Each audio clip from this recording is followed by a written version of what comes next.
Problemi di natura economica e spartizione delle quote societarie della ditta di onoranze funebri che fino a poco tempo fa gestivano insieme. Una diatriba finita male anche in tribunale e che l'altro ieri ha registrato l'ultimo drammatico sussulto. Sarebbe questo il movente alla base dei 4 colpi di pistola sparati da distanza ravvicinata dal consigliere comunale Gaetano Aronica all'indirizzo dell'ex socio, l'imprenditore Giuseppe Pino Caico.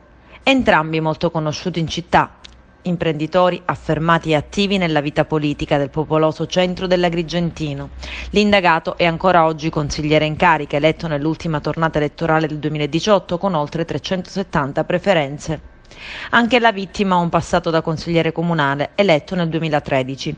Da 1 anno e mezzo sarebbero però sul piede di guerra per la spartizione delle quote societarie.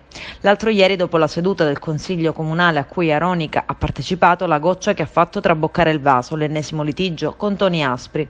Aronica, come immortalato dalle telecamere, si presenta sotto casa di Caico, ancora a bordo della sua Fiat Panda, ed estrae una calibro 22 detenuta illegalmente, sparando 4 colpi di arma da fuoco, di cui soltanto uno colpisce il rivale ad un braccio. Poi la fuga e la chiamata al legale di fiducia. Ed è proprio l'avvocato a convincere Aronica a non fare ulteriori sciocchezze e presentarsi dai carabinieri.